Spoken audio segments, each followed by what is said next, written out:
11 de la mañana y veamos nuestros titulares actualizados de esta hora.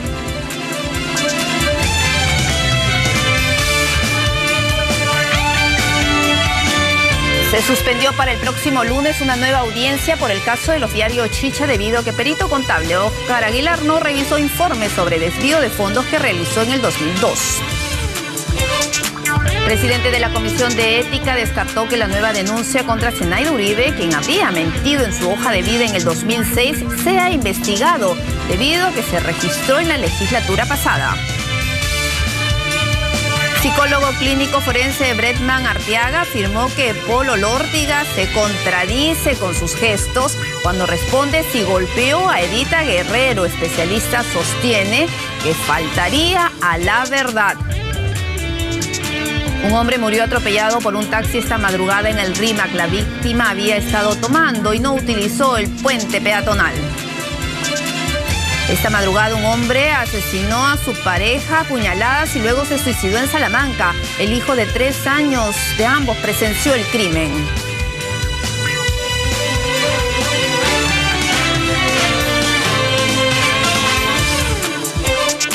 Y tenemos más información en exclusiva. Día D presentó el video de la exhumación del cadáver de Edita Guerrero Neira y más detalles sobre este caso que tiene en realidad en la mira al viudo de la cantante de Corazón Serrano. Poco antes de que el cuerpo de Edita sea exhumado, Paul Olórtiga la fue a visitar. En su memoria, te lo digo, su nombre, tocando su nombre, te lo juro por Dios, por ella y por mis hijos, por mis padres, que yo nunca golpeé a Edita. Cuando el Ministerio Público ordenó la exhumación del cuerpo, solo entraron las personas que la fiscal Victoria Alemán había decidido que ingresaran. Paul Olórtiga también estuvo en el cementerio, pero solo unos cuantos minutos y se fue en un taxi, cabizbajo, en medio de sus hermanos. Para el vehículo donde se encuentra el esposo de Edita Guerrero, Paul Olórtiga. Venga la María, por favor. Despacio. Y no ha manifestado ninguna palabra. En este video se aprecia a Paul con una camisa anaranjada, alejado de Leodán, el hermano menor de la familia Guerrero Neira. ¿De qué te llamo, ya? Dicen que Edita te descubrió en una sala de cine en Sullana con otra mujer el día de tu cumpleaños. Eso sí, ya lo sacaron, claro, eso sí, o sea, no tengo que negarlo, claro, eso fue... Estabas con otra mujer en el cine. Con otra chica, claro. Eso y ella te descubre y ahí se arma... Ahí fue cuando pasó eso, ¿no? Cintia sería la muchacha con la que Paul engañaba a Edita. Ella, comprensiblemente, no quiere hablar. Nadie quiere aparecer como la otra. Esta agraciada joven egresada de la universidad no es la excepción. Reina de belleza. Por la vestimenta no se descarta que sea colega de Paul, es decir, una odontóloga. También, ella se esconde y su padre se disculpa. Todo es comprensible. Disculpe la molestia. Me he tratado toda la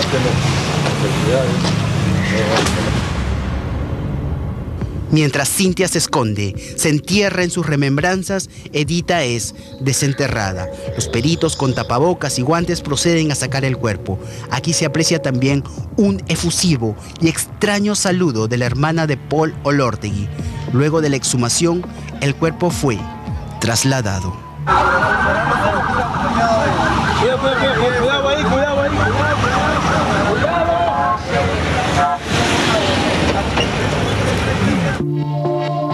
La denuncia anónima señala que Edita se cayó por las escaleras, que hubo una discusión, que Paul no la dejaba ir a una fiesta. La versión de Olórtiga es la del desmayo, el desvanecimiento que Edita habría sufrido en su casa. La hermana de Paul, Milagros Olórtiga, y Raúl Trillo, su cuñado, estuvieron en la madrugada en que Edita, dicen, se desmayó. Paul niega haberla golpeado previamente. Y en el trayecto ella se quejaba de dolor de cabeza y tuvo dos veces vomitó en el trayecto. Llegamos al hospital y nos sacaron una silla de ruedas, la bajamos y lo llevamos a emergencia. De allí la historia es conocida. Paul la saca del hospital y se la lleva a una clínica privada.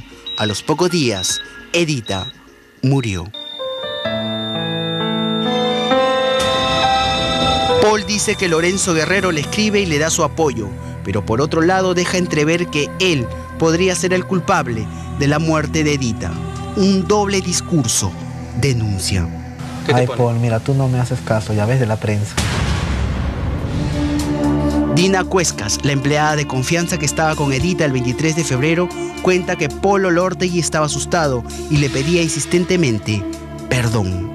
Ay, me decía, mira, acá Paul me viene todos los días a pedir perdón. Todos los días se pone a llorar. ¿Y por qué te pide tanto perdón? Ella no me decía nada. Pero ya son muchas las versiones que acusan a Paul como probable agresor de Edita. La convivencia de ellos no era buena. En sí, ya esa palabra abarca todo. Parece que Paul no estaría diciendo la verdad. Su permanente nerviosismo es extraño. Incluso niega haber puesto este dibujo de un Mickey decapitado en su Facebook los días en que Edita estaba convaleciente. Te lo juro, por eso me sorprende. No sé nada de ese dibujo. ¿Cómo yo voy a poner un dibujo de esto? Nunca he puesto dibujo. Dice que no le gustan este tipo de dibujos, pero en el pecho, en su polo, llevaba un dibujo similar, un lobo con los ojos desorbitados. Hay mucho por responder. Por ejemplo, deberá responder si acaso es cierto que cambió el piso de su casa o que está intentando borrar cualquier huella que lo involucre. Ambas familias esperan ahora los resultados de las pericias, los resultados de la necropsia. Ambas familias les rezan a sus santos. Mientras tanto, afuera de la morgue, la luna de Piura alumbra las calles. Era la misma luna a la que alguna vez Edita quizás le cantó. Era la misma luna a la que quizás Edita muchas cosas le ocultó.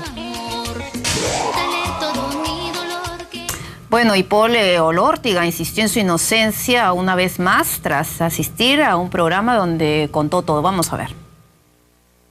¿Persiste usted en su voluntad de contraer matrimonio civil con el señor Paul Reinaldo Olortegui Contreras? ¿Los declaró casados? Recibir un anillo, todo esto, me cuestionaron de que por qué no tenía la sonrisa. Yo, como lo repito, ¿no? Para mí era un momento que me miraran hasta dar un beso, en un momento así, era para mí un poco incómodo. Cuando mi esposa sale embarazada, ella fue la primera que me dijo: Paul, ¿sabes qué? Un bebé no es una obligación. Fui yo el que decidimos casarnos. ¿Qué hacías tú? ¿Cómo era tu vida? Un viernes, un sábado, un domingo, cuando ella estaba todo el día trabajando. Era un poco bohemio. Tampoco no es wow que soy en Don Juan, creo. No es la palabra que me gusta a las mujeres. El decir de que fui infiel fue un momento en que tú sales con tus amigos y conoces por ahí una chica y pasó eso. A la otra chica le dije que no era casado. Y a mi esposa tenía mi cumpleaños que íbamos a celebrar en la noche. Salí y su hermana Irma me ve con su esposo. Pasan los carros y nos vemos así. Y yo la verdad vi su camioneta, pero no pensé que era su camioneta. Pero pensé que era su camioneta y en realidad fue su camioneta. Y me ven. Y ella manda a su chofer a que me siga. Me sigue su chofer y le dice, y vienen a recoger a Edita. Su hermana Irma manda a recoger a Edita. Edita tenía 8 meses de embarazo, ¿no? Y iba a dar a luz. Entonces Edita me descubre saliendo del cine porque el chofer la llevó. Edita me mira y me dice: maldito maricón, me acuerdo.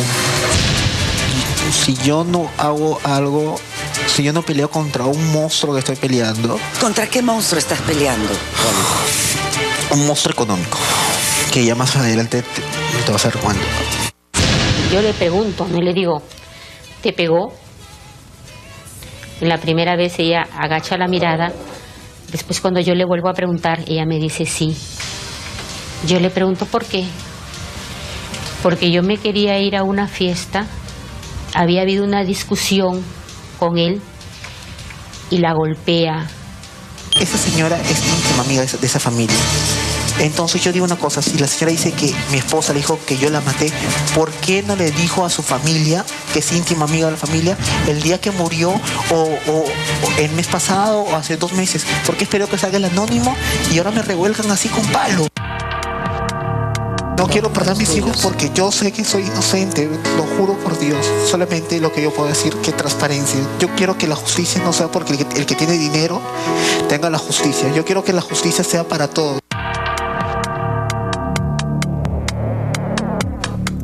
Bueno, y esta mañana, a propósito de este caso, Primera Noticia entrevistó al psicólogo clínico forense Bretman Arteaga, que analizó al detalle los gestos de Paul Olórtiga, viudo de Edita Guerrero, quien recientemente, como hemos escuchado, ofreció esta entrevista. El especialista ha comentado que el odontólogo en realidad se está contradiciendo al momento de decir que nunca golpeó a su esposa. ¿Cuál será la verdad?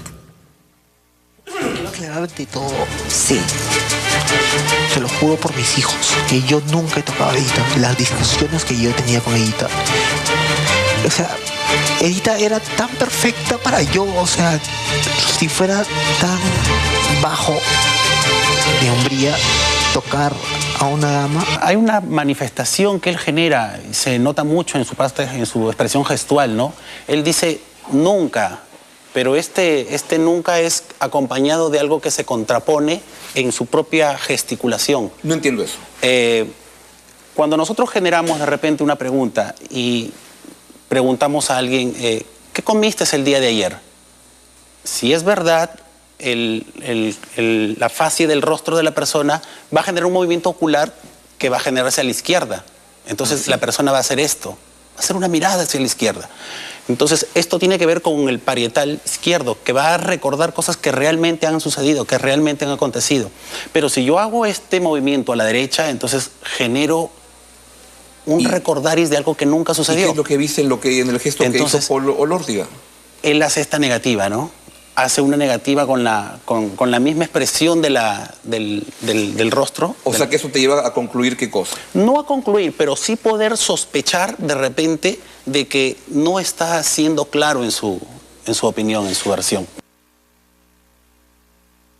En otro momento, el especialista también analizó el momento en que Paul Olórtiga explica cómo encontró a Edita Guerrero tendida en el suelo. El especialista resalta el énfasis que se da en esta respuesta, lo que también haría presumir, según él, que se está faltando a la verdad. Mientras dormía todo, solamente se escucha esto. Yo paro y cuento, o sea, habrá sido segundos, porque no te puedo detallar, o sea, pero segundos, 1, 2, no habrá sido muchos segundos. Voy y estaba en el borde de mi cama, hacia de mi cama, no de la puerta. Estaba ella entregateando y arrodillada. Aquí no hay algo claro y contundente en él, puesto de que él refiere de que escucha un golpe. Así es. Y al escuchar este golpe, los médicos posteriormente refieren de que encuentran un hematoma y escoriaciones en el cuello. Entonces, con un golpe que ella misma se puede haber generado... No se produce eso. No se produce esto. ¿Por qué? Porque hay mecanismos propios de defensa que hacen que ante una caída tú vayas a tener que ponerte las manos. O de repente algo que de repente te vaya a proteger, ¿no? Entonces es improbable, ¿no? Si bien es cierto, hay indicadores, hay un sospechoso, debe centrarse ahí la investigación. Y al centrarse esto te va a dar algunas luces, ¿no? Y finalmente el psicólogo clínico Bretman Arteaga dijo que las respuestas que se han venido dando, o que ha venido dando Paul Olórtiga sobre si golpeaba o no Edita Guerrero, tienen varias contradicciones. En entrevista también en Primera Noticia dijo que además que la policía debería analizar el testimonio de la trabajadora de la ex integrante del grupo Corazón Serrano. Aquí hay una declaración donde él dice, no me gusta escuchar las letras, no me gusta escuchar la canción. Si tú haces un análisis de tipo psicológico del componente de las letras que interpreta Edita Guerrero, es como que él se sintiese pues dañado, perturbado, porque las letras van dirigidas a él, ¿no? Por el contenido que expresa ella. O sea, él, ¿no?, siente que las letras van sobre lógico, sí. Aunque no sea necesariamente cierto. Aunque no sea necesariamente cierto, pero él las toma así, se las atribuye así, porque todo el contenido que expresa va ceñido a él, pues, ¿no? Aquí es muy importante también ejecutar una evaluación a la enfermera en este caso, ¿no? ¿Ah, sí? Sí, o sea, se toma en cuenta. Yo creo que los entes encargados de la investigación son los que van a copiar todas estas pruebas, estos indicios, estas evidencias que te van a poder llegar a determinar, pues, ¿no?, quién es el responsable. Pero si nosotros nos fijamos de repente, volviendo al componente de la letra, ¿no?, que generaba ella, está muy claro. ¿Está muy claro qué cosa? El grado de afectación que él tiene, porque él dice, yo no quiero escuchar esas letras, yo no quiero escuchar estas canciones que ella generaba, ¿no? Entonces, bueno, pero puede ser una reacción comprensible, que no quiere escucharla porque eso lo perturba. Sí, obviamente lo perturba, porque en realidad sabe lo que ha estado ejecutando, ¿no? Y bueno, en eso él es muy claro y reconoce, ¿no? Fue infiel, ¿no? Fue infiel, Pero la infidelidad no mata. Es decir, yo no quiero entrar en la parte moral, nada. Lo que quiero es detectar si es que Paul Olórtiga tuvo algo que ver en la muerte de Edita o no. Esa es la pregunta, cómo se hayan llevado, etcétera. Es problema de ellos. La pregunta es, ¿tú crees que de lo que has escuchado, de lo que has visto, se puede inferir que Paul Olórtiga tuvo algo que ver en la muerte de su entonces esposa Edita Guerrero o no? Directamente no. No. Directamente no. Hay partes aquí donde dice la verdad, sí, donde dice la verdad efectivamente, y hay partes donde él mismo se contradice. ¿Por qué no?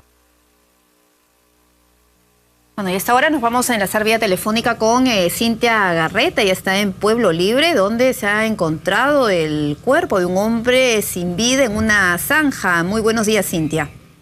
Así es, Pilar, buenos días. Sí, nos encontramos en la cuadra 21 de la calle General Varela en Pueblo Libre, y como bien lo has anunciado, se ha encontrado a un vecino de acá de la zona sin vida, que ha sido identificado como Márquez Peralta Salas, de 52 años.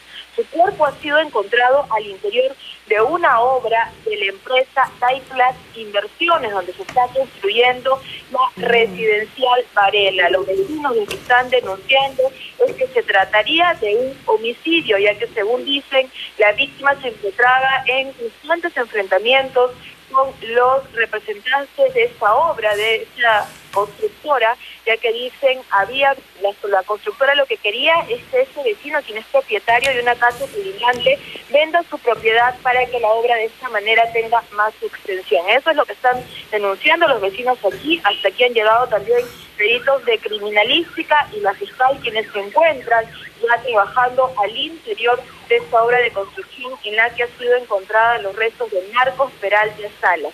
Según también ha trascendido otra hipótesis, y es que la víctima habría podido caer desde su vivienda, ya que colinda con la obra en la que se está construyendo este edificio que vendría a ser la residencial Varela. Ellos permanecen entonces al interior de este lugar, los peritos de criminalística, así como también efectivos de la DIRINCRI, investigando lo que ha ocurrido pues, en este caso, que según manifiestan los vecinos, la última vez que lo vieron a la víctima fue ayer a las 8 de la noche, y al parecer también habría estado mareado, por lo que no se descarta que haya caído, Pilar. Gracias, Cintia. Muy lamentable en realidad lo que ha ocurrido entonces en esta obra de construcción en Pueblo Libre. Gracias por la información.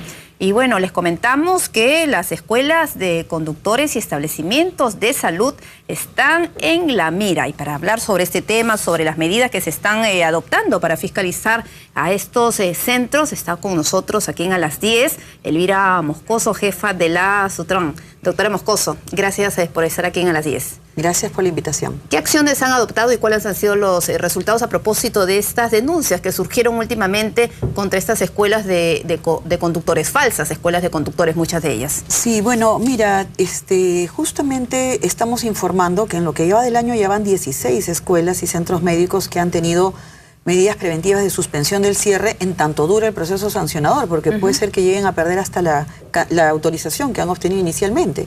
De si estos hechos, cuando estén en firme la resolución, pues se comprueben que así han sido. Pero no solo es el primer caso, sino ya cada año venimos sancionando, suspendiendo o cancelando de corresponder cerca de 160 escuelas y centros médicos, pero estas entidades, algunas de ellas, lo que hacen es volver a obtener una autorización. ¿Y quién da esta autorización? El Ministerio de Transportes, pero ellos se acogen a parte de la normativa, cambian de representante legal, cambian de dirección y bueno, encontramos que son los mismos activos, hasta los mismos trabajadores. Entonces, utilizando las herramientas legales, a veces cuando alguien quiere incumplir las normas, pues lo vuelve a hacer. Esto ya amerita pues una acción de orden penal y nuestros procuradores van a hacerse presentes con las denuncias cuando ya estamos viendo casos reiterativos como los que estoy mencionando. Y la situación se expresa porque hay postulantes que van a cumplir su certificado médico, su certificado de capacitación, pero se encuentran evidencias que no han completado los procesos, es decir, no han completado las horas de conducción o las horas de teoría, o no han cumplido con las pruebas psicológicas, psicosométricas que están exigidas en la norma. Y dice la norma claramente que si no se cumple con todas las pruebas... No pueden obtener el certificado. Así es, y sin embargo las han entregado. Y con eso tramitan los brevetes y se presentan la cantidad de accidentes que vemos casi a diario. Claro, y ahora esta situación no solo es de la escuela y centro médico que están siendo canceladas con estas sanciones, sino también del propio conductor, que se presta a esta situación y no puede aducir que lo están sorprendiendo, porque los debe denunciar. Claro, el conductor me imagino que va con la idea de ver de qué manera consigo y compro por mi certificado y sin ir a las clases y sin pasar por el examen médico. Claro, acá hay una especie de complicidad, o sea, sí, la sanción también tendría que ser para el conductor. Por supuesto, hay una falsa concepción que en nuestro país simplemente todos pueden conducir, de la forma que sea, y simplemente piensan que teniendo 16, 17 años ya se puede conducir. Y más aún, unidades de tipo camión o y tipo vimos, ómnibus. precisamente recordando la tragedia que ocurrió en Ventanilla, que el chofer, bueno, no estoy diciendo que lo haya obtenido de manera irregular la licencia de conducir, pero no tenía experiencia.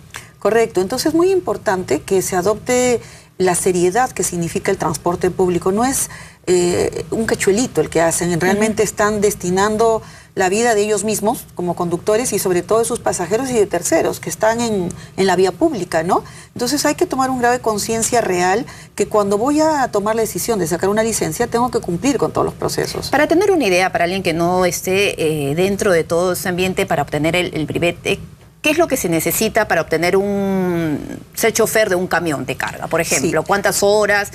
¿Cuánta experiencia? Sí, un chofer tiene que primero obtener la licencia A3B, que es la que exige para camiones. Antes, realmente con una licencia querían manejar todo. No, ahora te dice que es A3B.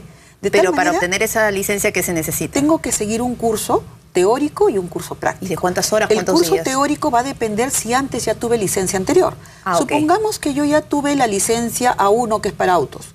Después recategorizo, subí a la licencia A2. Me imagino que ahí sería menos las horas de estudio. Así es, porque ya tengo una experiencia anterior. Pero de ahí de la A2 quiero pasar a la A3, que es la de camiones. Entonces me van a exigir horas, pero ya son menores que si yo recién quisiera sacar por primera vez una licencia de conducir, que la ley permite que si yo por primera vez voy a pasar de no tener licencia a A3B, que es camión, sí lo puedes hacer, pero tienes que cumplir muchas más horas, algo de 100 horas de teoría, otra cantidad de práctica, pero además de eso... Pero nada, yo creo, y bueno, lo escuchaba un transportista hace algunos meses a propósito de los accidentes que se registraban, y exactamente el de Ventanilla, es que antes era diferente, o sea, el que no tenía experiencia no podía obtener, así 100, 200, 300 horas de estudio, no podía obtener la licencia para camiones de carga. Correcto. Anteriormente la norma... ¿Eso no es mejor?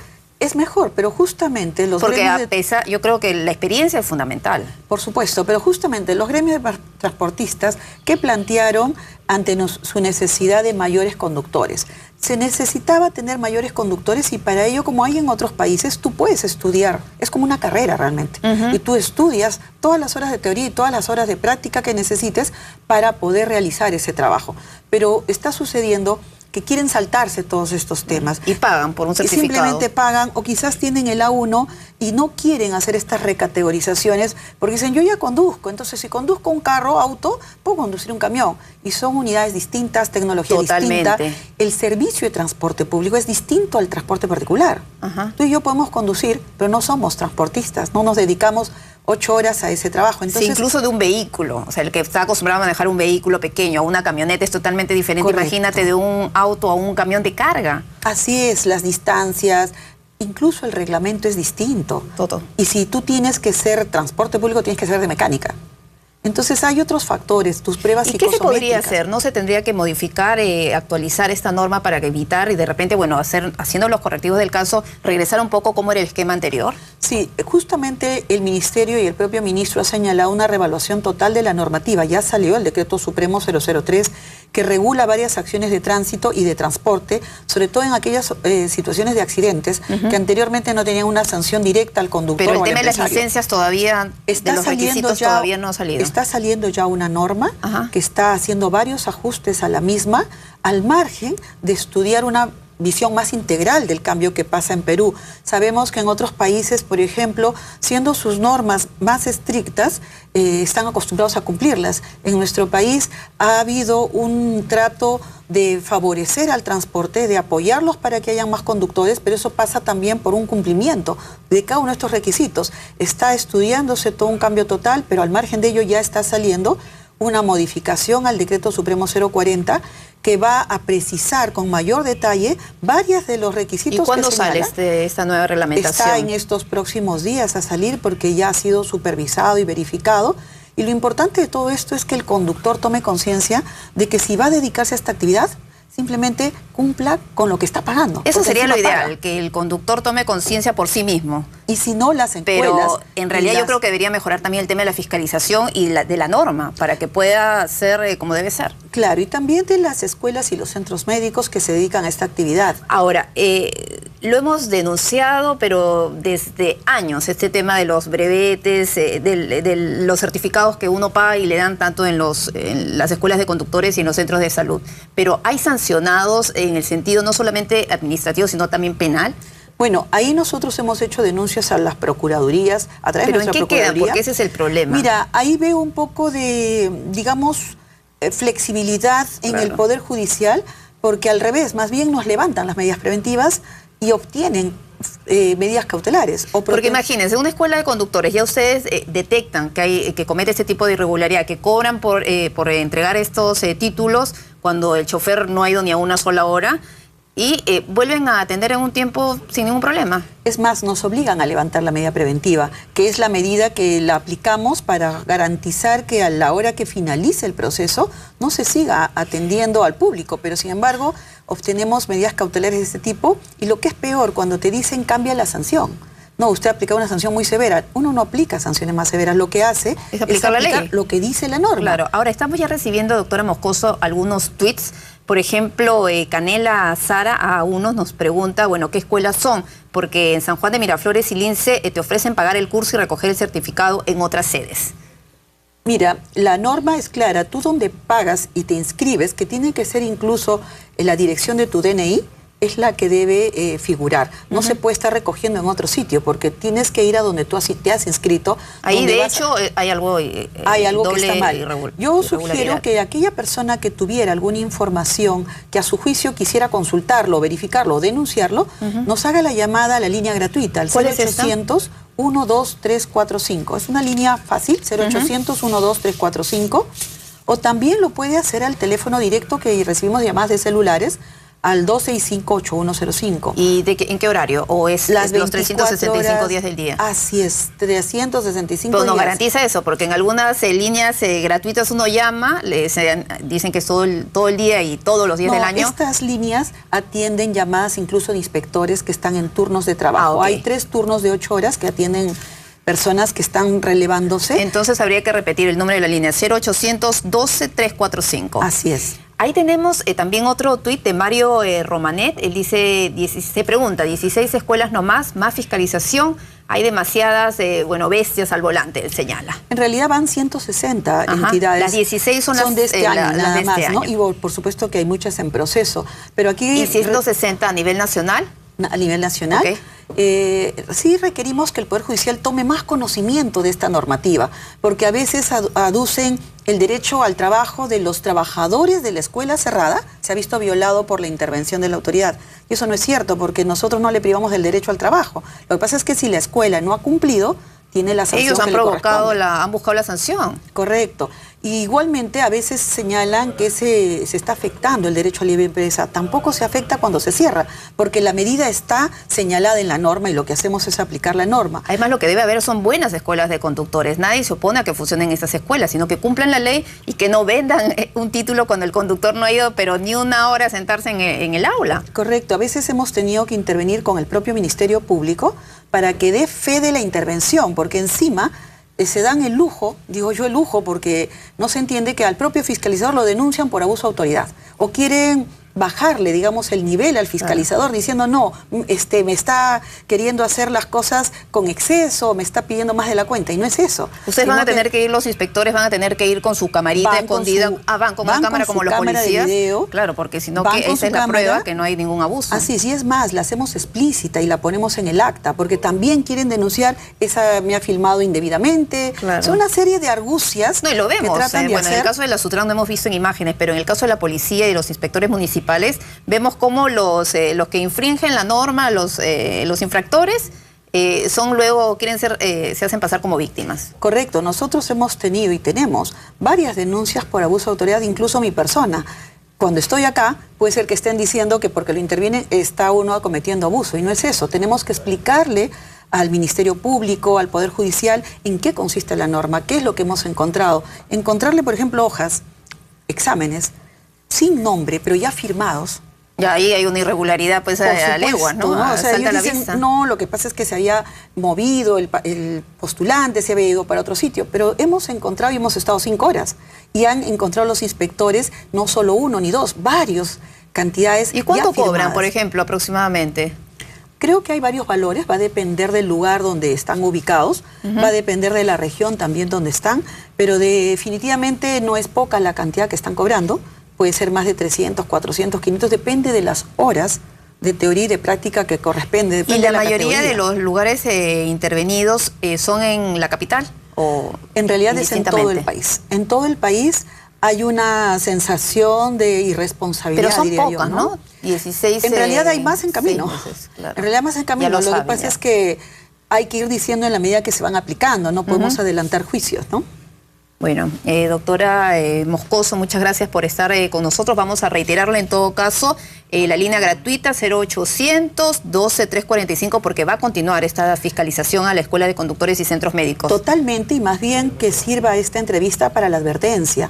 Aquella entidad que quiere hacer las cosas correctamente, que las haga bien. Así es, y creo que todos lo vamos a apoyar. Pero aquella que esté infringiendo la norma, tiene detrás todas esas lamentables noticias que vemos todos los días, ¿no? Y vamos a esperar también este nuevo reglamento que ya está por salir en los próximos días para que hagan esos ajustes con el tema de las licencias de conducir, bueno, que ha sido reclamado por diversos choferes con experiencia, que dicen que sería mejor, ¿no? Así es, y el Poder Judicial, que estudie un poquito más esta normativa. Ojalá. No es tan complicada, pero que piensen en que hay un derecho a la vida, que es la que está detrás de una licencia. Bueno, va a tener que, no sé, aprender muchísimo los representantes del Poder Judicial del Ministerio Público, porque no solamente en ese sector hay quejas con respecto a ellos. Gracias, doctora Moscoso, por estar con nosotros. Tenemos que irnos a una rápida pausa, pero no se mueva, que vamos a disfrutar de nuestro segmento Detrás de Brasil 2014. Gracias. Y es verdad que Este segmento llega gracias a Universidad a las Peruanas. CEMAS, estudia en la UAP.